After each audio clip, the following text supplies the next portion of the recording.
سلام، روز بخیر. امروز میخوام در مورد رفتن به رده های بالای توی شرکتی که ما هستیم در واقع صحبت کنم. شرکت بین المللی تو زمینه موبیلیتی و میخوام امروز صحبت کنم که اولا میخوام در مورد این صحبت کنم که چه رده های پرداختی وجود داره، در واقع مثلا به چه ترتیب هست پرداخت توی این شرکت، و بعد هم که اگه شما بخواید بین رده های بالا به چه ترتیبه. حالا قسمت اول اینه که اصلا رده های پرداختی به چه ترتیب. منظورم از رده های پرداختی اینه که لول حقوقی به چه ترتیب. خب تو آلمان حتما میدونید دیگه اتحادیه کارگری وجود داره. اتحادیه کارگری هم خیلی کارهای مختلفی داره. یکی از کارهایی که داره، یکی از نقشه‌ای که داره اینه که در واقع حقوق کارمندا رو توی اون صنعت استاندارد میکنه، یعنی که بسته به تخصص، بسته به سال سابقه و وظایف و مسئولیتایی که دارن، تمام افراد که توی اون صنعت دارن کار میکنن با شرایط یکسان حقوق یکسان میگیرن و یه جورایی دیگه آنچنان مثلا تفاوتی توی قیمت‌ها وجود نداره، تفاوت بین حقوق‌ها وجود نداره و صنعت‌های مختلفی هم وجود داره. مثلا اینجا حالا ایگ متال هست، شیمی هست، یا حالا بیت سی ای هستش که مال لاستیک و این صحبت هست. بعدها صنعت‌های مختلف، صنعت مثلا فلز، صنعت انرژی، صنعت چه میدونم مثلا شیمی، صنعت کاوچو و رابر و چیز، حالا لاستیک و این صحبت ها. به هر حال اینا برای خودشون یه تعرفه‌ای دارن، بهش میگن تعریف. به آلمانی میشه تعریفه‌ای دارن که آقا هر کسی با این حقوق، با این سابقه، با این تخصص، با این وظایف اینقدر حقوق میگیره و این تو کل چیز هم ثابته و دیگه اصلا جای برای چونه زدن اینو نیست، همه چی جوری استاندارد. ولی خب این تا یه حدی داره و لول‌های مختلفی داره، مثلا لول 12 13 و به یه حدی که رسید دیگه اگه که شما مثلا تجربه تخصص بیشتر از این شد و خاصی مثلا شرکت خواست شما رو بگیره برای یه کار با مسئولیت بیشتر، دیگه شما از اون حالت تعرفه خارج میشین و به قول آلمانی‌ها میشین آوسر تعریف، یعنی که خارج از تعرفه هستین. و اون خارج از تعرفه هم حالا باز بسته به صنعت، بسته به شرکت مورد مختلف داره. ممکنه اصلا هیچ تعرفه دیگه در جریان نباشه و کلا بر اساس در واقع چونه زنی باشه.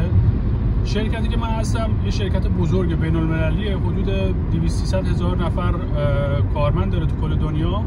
برای همین اونا خودشون یه تعرفه بالاتر از تعرفه‌ای که توی آلمان هست دارن برای حالت آوسر تعریف. و حالا من اونو دارم میخوام بگم چون اینو من میدونم، حالا ممکنه بقیه موردهای دیگه داشته باشن، به هر حال خیلی خوب میشه که همه اصلا خبر داشته باشه. به هر حال حالا لول‌های بعدی مثلا میشه آوسر تعریف 1، آوسر تعریف 2، آوسر تعریف 3. اینا مثلا 3 تا لول. بعد دیگه از 3 که میریم بالاتر میشین دیگه اکزیکیوتیو هم یعنی کسی که یه بودجه در سال بهش تخصص داده میشه که به افراد زیر دستش پخش میکنه، حالا به خاطر حقوق یا به خاطر سرمایه‌گذاری یا به خاطر فعالیتی که میخواد بکنه. و اون در واقع اون دیگه میشه اکزیکیوتیو که حالا بعد مثلا میشه سینیور اکزیکیوتیو و همینطور میره بالا تا میرسه به خود سی او، که حالا اونا رو من زیاد نمیدونم. من میخوام بیشتر در مورد همون آوسر تعریف، لول‌های آوسر تعریف صحبت کنم. من الان مثلا خودم آوسر تعریف 1م. چرا؟ چون که اون مهندس ارشد یا حالا سینیور انجینیر که هستم میشم آوسر تعریف 1. خب من آوسر تعریف 1 رو در واقع فقط تو دپارتمان ما یه پوزیشنی در واقع ایجاد کردن، گفتن آقا تو مثلا مسئولیت بیشتر ما میخوایم بهت بدیم، برای همین باید یه پوزیشن تعریف بشه. این یه چیز خیلی مهمی هم هست که باید یه پوزیشن تعریف بشه، یه وظایفی تعریف بشه و این ثابت بشه که نیاز هست، چون اینا همش این درخواست پوزیشن جدید میره بالا مثلا تا حد سی او میره که اون با تایید بکنه و بعد بیاد پایین و این مثلا این پوزیشن تایید بخاطر اینکه پوزیشن در واقع یه جورایی فیکس میشه توی اون سازمان. به هر حال پوزیشن رو کردن، پوزیشن رو ایجاد کردن به خاطر حالا نیازی که داشتن و بعدم گفتن آقا تو ما به تو اینو میدیم، این پوزیشن برای تو، یعنی بدون اینکه مثلا مصاحبه چیزی انجام بدم گفتن آقا بیا این برای شما، یعنی شما برای این کار ما برای شما گرفتیم که شما این کار انجام بدی و اینم مثلا وظایف بده، اینم مثلا چیزه. و حالا مثلا از لحاظ پرداختی هم اتفاقی که افتاد این بودش که مثلا من قبلش مثلا بکنم تعریف 13 بودم، بعد 13 آخرین لول اون تعریفه یا اون تعریف است. بعد از اون که رفتم آسر تعریف 1 مثلا 10% یه باره به حقوقم اضافه شد. و حالا موضوع اینه که اینجا باز شما اونجوری مثلا وظایف مدیریتی نداری، مثلا یه حالت مهندس ارشدی و هنوز اونجوری مثلا نیازی نیست که توی دید مثلا استراتژیک داشته باشی، یه دید کلی داشته باشی و بتونی مثلا چه میدونم با مشتری ها صحبت بکنی و خیلی چیزای دیگه. در واقع شما یه مهندس با تجربه، ولی اگه بخوای بری AT 2 به بالا، یه چیزی که اضافه میشه و این خیلی مهمه در واقع، اصل اینه که اصلا چرا یه همچین پوزیشنی رو تعریف میکنن و در واقع تفاوتش با بقیه چیه. این همون حالت اینه که شما از شما انتظار دارن که شما یه حالت استراتژیکی به موضوع داشته باشین، بسته به نوع چیز داره. حالا این AT 2 میتونه دو مدل باشه، میتونه مثلا حالت تکنیکال باشه، یعنی که شما توی زمینه‌ای لول AT 2 داری و وقتی که اونجوری باشه تو اون زمینه شما مثلا میشی مثل ریفرنس، یعنی هر کسی هر مشکلی داشته باشه، موضوعات مثلا ارجنتی که توی ضروری و مثلا اورژانسی که توی شرکت به وجود میاد، اونا میان سراغ شما.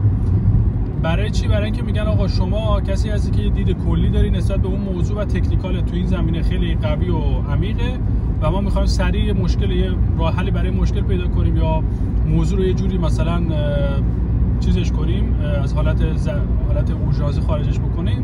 میان سراغ اون کسی که AT 2 در واقع تکنیکاله، که مثلا حالت میتونه اسمش پرینسیپال باشه، پرینسیپال انجینیر مثلا میتونه باشه. یه حالت دیگه داره که میتونی شما حالت مدیریتی باشه و همون لول AT 2 مثلا میشه گروپ لیدر. و گروپ لیدر هم باز دو مدل داره. یه سری گروپ ها هستن که خودشون مثلا حالت در واقع یه جورای منیجر هستن که مثلا کوردینیت میکنن کارا رو. اونا باز مثلا ممکنه در همون لول AT 1 باشن. چرا؟ چون که اونا در واقع استراتژی در نظر نمیگیرن، اونا فقط یه جوری کارو تقسیم میکنن، یعنی یه سری کار بهشون داده میشه و این تقسیم میکنه بین افراد زیر دستش.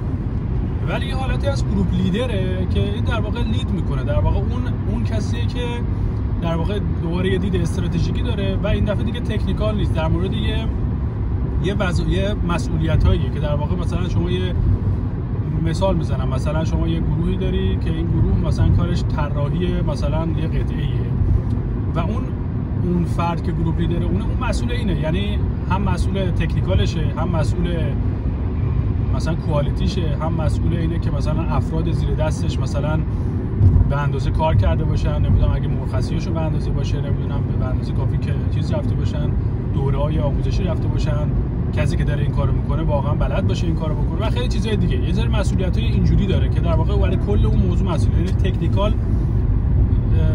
تکنیکال قطعی فقط اون نیست. و اگه مثلا حالا فرض بکنیم یه گروه لیدر یه گروه طراحی صنعتی مثلا یه قطعی باشه، اگه که مشکلی باشه میان سراغ اون، ولی ازش انتظار ندارن بلافاصله جواب بده، چون اون مدیر اون قسمته و میتونه مثلا افراد مختلف رو در واقع تو این زمینه مثلا ارنج بکنه که این کار انجام بدن، ولی نمیتونه جواب بده چون تخصصش رو نداره، چون برای اون کار در واقع پوزیشنش اونجوری تعریف نشده.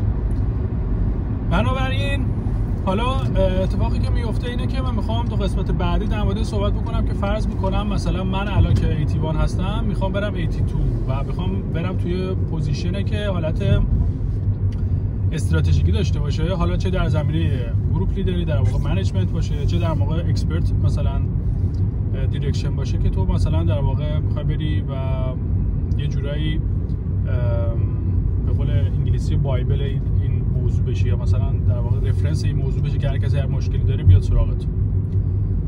بعد این قسمت اول. پس فعلا تا بعد.